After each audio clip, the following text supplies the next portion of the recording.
On a tous eu des enseignants qui ont cru en nous et qui ont peut-être suscité notre vocation.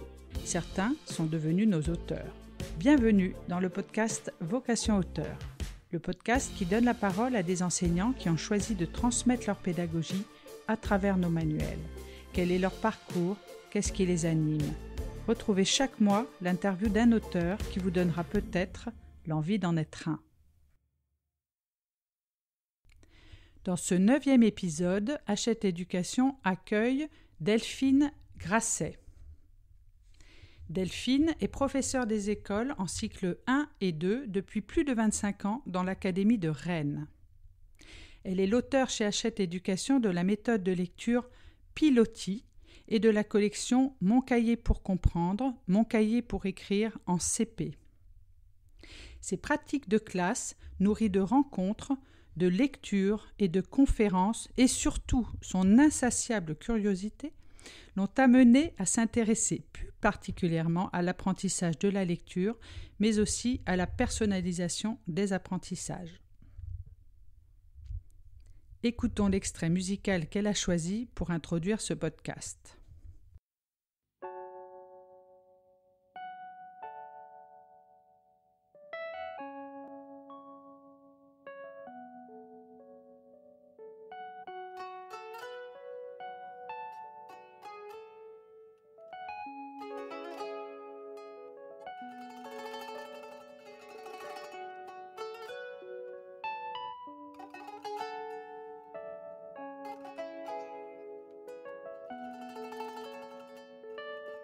كلامي مفهوم باين موزون في يدي مش ممكول والرضا فلون على هذا الزين حالف اليوم بيا ولا به وحرام علي النوم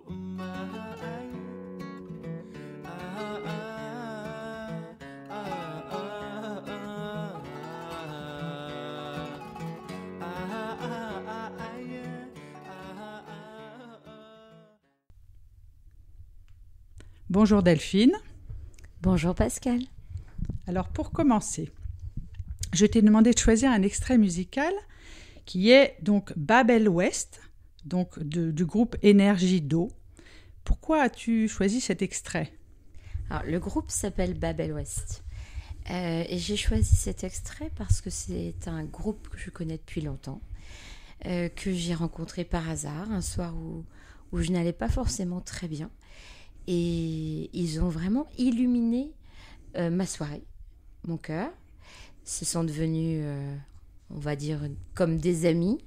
Je les suis dès que je peux, je les retrouve. Et c'est un groupe qui, par sa composition et la musique qu'ils font, pour moi, signifie énormément de choses. Habib est d'origine marocaine. Il joue avec Clément, qui est breton. C'est exactement cette ouverture du monde. D'ailleurs, Babel West, ça veut dire la porte de l'Ouest. Comme tu vois, je suis du côté de la Bretagne, ça me parle aussi. Oui. Le Maroc, c'est aussi à l'Ouest. Enfin bref, c'est vraiment un groupe qui a une philosophie et une musique que j'aime particulièrement. Que tu aimes particulièrement. Alors, parlons un peu de ton métier, qui est le métier de professeur des écoles, que tu enseignes donc depuis plus de 25 ans maintenant. Qu'est-ce qui a suscité ta vocation et quel élève étais-tu? Est-ce que tu t'en souviens? Ah oui, je m'en souviens. Je pense que j'étais une plutôt bonne élève, mais très timide. Mon objectif, c'était surtout de ne pas me faire repérer dans la salle de classe, d'être le plus effacée possible. C'est vraiment en grandissant que j'ai peu à peu pris confiance, et certainement en devenant enseignant aussi. Et alors alors là je suis l'archétype de l'enseignante, j'ai toujours voulu devenir enseignante. Petite fille dans la rue où j'habitais, dans mon village, on jouait à la maîtresse et j'étais toujours la maîtresse. T'étais toujours la maîtresse. J'étais toujours la maîtresse, forcément. Et si j'étais pas la maîtresse avec les voisins, j'étais la maîtresse avec les doudous et les peluches de ma chambre. Mais j'ai toujours voulu faire ça. L'école, dans ma vie d'enfant, était un refuge. C'était un endroit où je me sentais en sécurité, quand par ailleurs j'étais pas forcément toujours en sécurité. Et celui-là, oui. Et du coup, je pense l'avoir surinvesti et je n'ai pas voulu le quitter. C'était un peu ta deuxième maison, alors. Exactement. Ce qui est toujours le cas, d'ailleurs. Ce qui est toujours le cas. Ce qui est toujours le cas. Qu'as-tu le plus à cœur de transmettre à tes élèves, Delphine, à travers ton enseignement, les valeurs, 2 ou 3 clés à transmettre à tes élèves pour leur vie future? Alors, les valeurs, la première, je dirais le respect.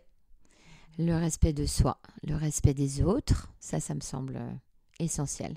Encore plus dans le monde dans lequel nous vivons. Le respect, la tolérance, ça va avec, hein. Le poids du groupe, d'une classe, ça peut être pesant. Et commencer à construire la tolérance tout petit, ça me semble absolument fondamental. L'ouverture aux autres. Et aussi l'estime de soi, la confiance en soi. Croire en eux, peut-être plus fort qu'eux-mêmes ne croient en eux. Et être convaincu que même s'ils ont des difficultés, ils vont trouver une voie qui va les y amener. Je t'ai pas parlé de ma fille, mais tu vois, ma fille, elle a toujours un peu galéré parce qu'elle était dyslexique. Finalement, elle a trouvé sa voie et elle s'éclate. Et c'est vrai que quand tu es une enseignante avec un peu de bouteille et que tu as eu des enfants avec un parcours un peu plus chaotique que d'autres, tu vois bien que les enfants qui sont devant toi, eux aussi, ils pourront trouver une voie. Et je suis juste là, en fait, pour les y accompagner, les aider. Alors, quelle pratique pédagogique mets-tu en place, du coup, dans ta classe avec tes élèves? Alors, peut-être que je t'ai parlé d'un changement quand dans mon école, les CP ont basculé dans le bâtiment de maternelle. Oui. Là, j'ai dû aménager une classe de maternelle CP. Et je l'ai aménagé très différemment de ce qu'on peut imaginer. Ce que tu avais avant. Voilà, de manière plus classique, avec des bureaux devant un tableau, etc. D'autant plus que j'étais allée passer quelques jours en Estonie, dans une école maternelle vraiment très très chouette, où les enfants de CP sont scolarisés dans cette école. Et en fait, je ne m'en suis aperçue qu'à la fin de la semaine. Je n'avais jamais vu et compris qu'il y avait des enfants qui apprenaient à lire et écrire dans cette classe. Parce qu'ils faisaient plein d'activités, certes que je ne comprenais pas parce que je ne parle pas l'estonien. Et c'était pas si évident que ça. Et au final, ils savaient très très bien lire en fin d'année scolaire. Du coup, ça m'a beaucoup fait réfléchir sur la manière d'enseigner au CP, beaucoup plus proche de la manière dont on enseigne en maternelle. Sous forme d'atelier, mais pas que, avec des leçons beaucoup plus courtes, des temps beaucoup plus courts, mais répétés ensuite et répétées sous d'autres formes d'atelier, formes d'entraînement, etc. Et finalement, je me suis aperçue que les enfants apprenaient aussi bien, voire mieux que dans les dispositifs plus classiques. Et du coup, c'est ce que tu as mis en place dans ta classe en Tout France. à fait. Et là, cette année, j'ai rebasculé en CPCE1, mais je garde ce dispositif et je vois bien que les enfants ont plaisir à. Ça marche, ça marche. Un de leurs moments préférés dans la journée, c'est justement de travailler en petits groupes entre eux, de réinvestir des choses, de réinvestir des notions, faire des recherches ensemble. Et leur donner ce temps me paraît absolument essentiel. Alors, tu es l'auteur, avec tes co-auteurs, bien sûr, de la méthode de lecture syllabique Pilotis en CP, qui est parue en 2019.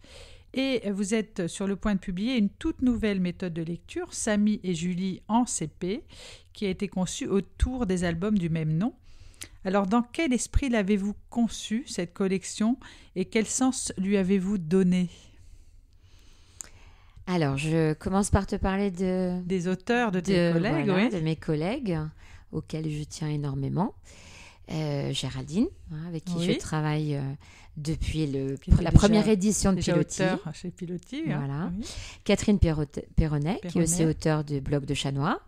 Pareil, je travaille avec elle depuis l'aventure Pilotis. On nous confondait d'ailleurs souvent l'une l'autre. On croyait que j'étais l'auteur de blog de Chat Noir. Elle croyait on croyait d'elle qu'elle était l'auteur de Pilotis. On était plutôt faites pour travailler ensemble. D'accord.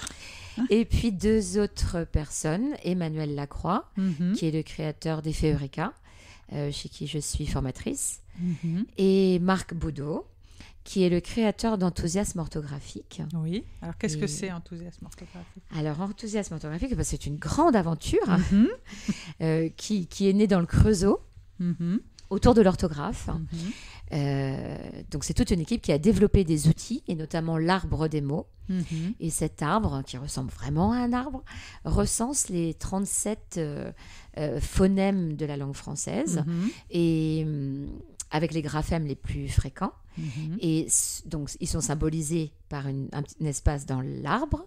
Et accrochés à ce graphème plus fréquent, on y trouve les graphèmes plus rares. Donc, tu imagines le O de moto, et puis tu vois le AU, EAU, le O accent Voilà. circonflexe, etc. Tout ce qui pose difficulté. C'est ça. Et ces difficultés, en plus, on les met en couleur. Mhm. Et ça, c'est un petit peu l'inverse de ce qui se fait dans les méthodes syllabiques. On cache la difficulté, en fait, aux enfants pour qu'ils lisent aisément.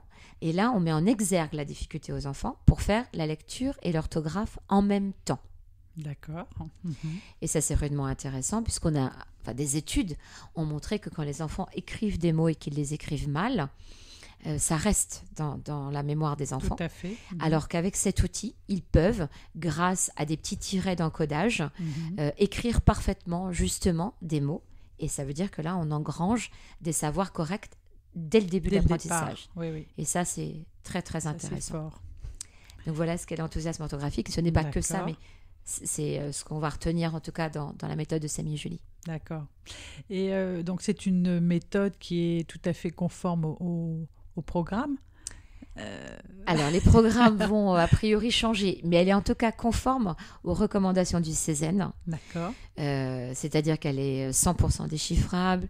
Il n'y a pas de mots-outils qui apparaissent en dehors de la progression des graphèmes. Voilà. Il y a très peu d'illustrations. Les enfants sont obligés d'entrer dans le texte pour y mettre du sens. Mhm. Donc oui, elle est parfaitement conforme. Mais ce qu'on avait vu, mes collègues et moi, c'est que les méthodes, justement peut-être conformes, étaient pas forcément proches de l'univers enfantin, voire très éloignées de ceux qui les met en appétence. Mhm. Et nous, on n'avait pas tout à fait non plus envie de ça. Mhm. On avait envie de quelque chose de joyeux, De joyeux. de oui. coloré, qui donne envie de s'emparer de son manuel comme de n'importe Mais quel oui. ouvrage de littérature enfantine. Mhm. Bon, Samy et Julie nous y aident beaucoup, Les personnages. les oui. personnages, parce Mhm. qu'ils sont proches des enfants et particulièrement joyeux. Mhm. Donc, ça nous aide beaucoup. Mais on tenait aussi à cet aspect-là des choses. Mhm. Et un autre aspect qui nous semblait très important, c'était de majorer les activités les plus efficaces, en fait, en classe, et que peut-être on ne fait pas suffisamment, en tout cas, dans la classe. Et notamment faire écrire. Là, on va essentiellement faire écrire pour lire. Mhm. On va finalement peu faire lire la classe. C'est très difficile de faire lire une classe complète, Mhm. surtout quand on est un enseignant débutant. Mhm. C'est quelque chose qui est très compliqué. Alors que les faire écrire, ils vont tous être dans l'activité parce que quand on écrit, on n'a pas le choix. On est impliqué. Même les élèves en difficulté. Alors, il va falloir plus d'étayage. Mhm. Il va falloir peut-être des outils un petit peu complémentaires comme une banque de mots, Mhm. une collecte de mots au Mhm. préalable. Bien sûr, il faudra des aides. Mais même les enfants en difficulté s'investissent dans la tâche de l'écrit. De l'écrit. Et alors, ce sont des tâches tout à fait abordables par des enfants de CP. Mhm. Et je pense par exemple aux productions d'écrit. Il y a beaucoup de situations génératives qui permettent à l'enfant, en une séance, d'avoir peut-être en début d'année une phrase, Mhm. mais d'arriver à un produit fini en une séance. Bon, ils sont très jeunes. Pour eux, la notion de temps, elle est... Mais arriver dans un laps de temps court à un produit Déjà fini, très bien. Mhm. c'est une grande réussite pour Mhm. des enfants. Mhm. Donc, on va du coup les faire essentiellement écrire par des activités d'encodage. Je t'ai parlé de l'arbre des mots, Mhm. de la production d'écrit. Et puis, une dernière chose, on va les faire comprendre. Comprendre. Et c'est Compréhension. là où, par contre, le groupe classe va retrouver toute son importance. Bien sûr. La Mhm. compréhension, ça se travaille essentiellement à l'oral. Mhm. Ça se travaille par la confrontation au texte et puis la confrontation des uns et des autres pour nourrir le sens. Très bien. Alors, on va conclure ce podcast avec une question un peu plus personnelle. Quel est ton livre préféré, Delphine, et pour quelle raison l'as-tu choisi? Alors, je crois que je t'ai parlé de Baptiste Beaulieu. Oui. Mhm. Où vont les larmes quand elles sèchent? Oui, tout à fait. Et je t'en ai parlé parce que c'est un des derniers que j'ai lu. Et j'ai adoré. Baptiste Beaulieu était un jeune médecin et qui a vécu, évidemment, comme on peut imaginer, comme tout médecin, des choses bien difficiles. Et dans cet ouvrage, c'est le décès d'un très jeune enfant. Et qui se questionne justement sur son absence de larmes dans tout ce qu'il vit. Et je l'ai trouvé d'une humanité incroyable. Et j'ai particulièrement aimé ce livre. Je te le conseille, Pascal. Ah ben je vais le lire, je vais m'empresser de le lire.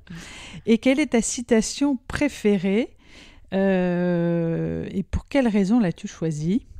Alors, tu m'avais parlé d'une citation du poète Paul Éluard. C'est ça, il n'y a pas de hasard, il n'y a que des rendez-vous. Tout à fait. Et j'ai dû t'expliquer que je la déformais un peu en disant il n'y a pas de hasard, il n'y a que des rencontres. J'aime mieux le mot rencontre que rendez-vous. Rendez-vous me semble un peu figé, un peu organisé. Rencontre moins, même si en effet je suis convaincue qu'il n'y a pas de hasard dans nos rencontres. La preuve avec toute l'équipe avec qui je travaille. Avec qui tu as travaillé, oui. Voilà, Emmanuel rencontré pendant le Covid, Marc rencontré parce que j'utilisais l'enthousiasme orthographique avec Pilotis. Et finalement, ces rencontres m'ont permis de faire un bout de chemin avec eux. Et tout ce que je me souhaite, c'est de belles rencontres encore. Eh bien, je t'en souhaite de belles rencontres, je suis sûre que ce sera le cas. Et je te remercie, Delphine, pour ton enthousiasme, alors orthographique et autres, personnel, et pour ce riche entretien. Merci à tous de votre écoute. Si vous avez aimé cet épisode, n'hésitez pas à le liker et à le partager.